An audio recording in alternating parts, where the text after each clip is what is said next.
Hey cinephiles, this is JS with Movie Clips, here with a review of Richard Linklater's highly anticipated film, Boyhood.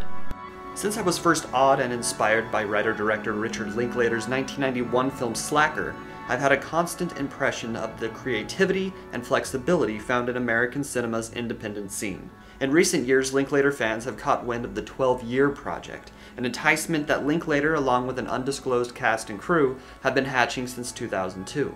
When it was revealed that this passion project was Boyhood, essentially the story of one boy played by one actor going from first grade to graduating high school, expectations were high and hats were already off to the very attempt itself. Since premiering at Sundance this year and winning in the Berlin International Film Festival, Boyhood has built a wave of praise.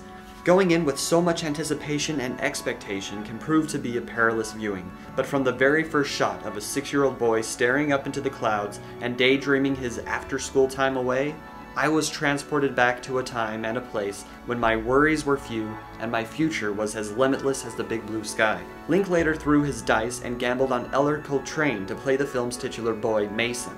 Coltrane lacks the charisma and style of your typical adolescent actor, but that turns out to be pitch perfect for this endeavor.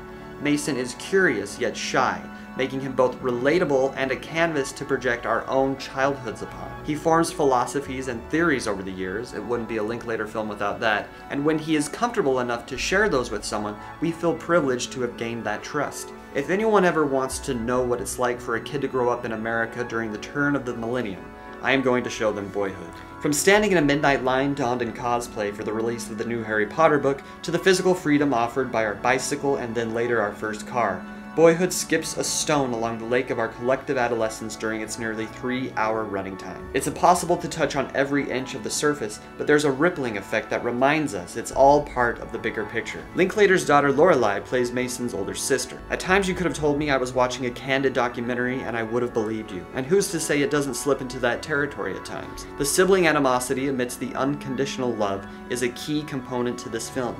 It's called Boyhood, but there's plenty of girlhood to observe as well. Then there's the parenthood angle, opening up an entire other plane to explore. Patricia Arquette plays their ever-present mother.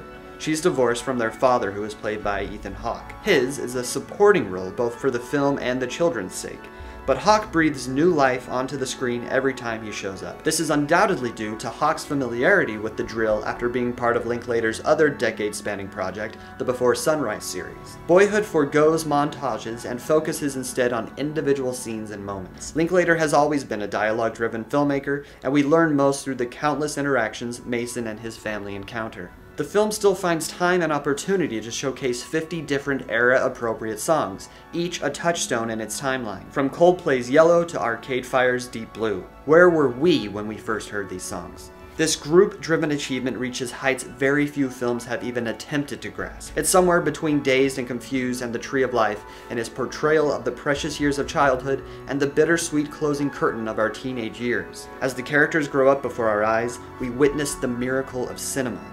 Linklater has found a way to put time in a bottle and distribute that. This elixir of life may be the best film you see this year. Boyhood comes to select theaters on July 11th and expands to more theaters on July 18th.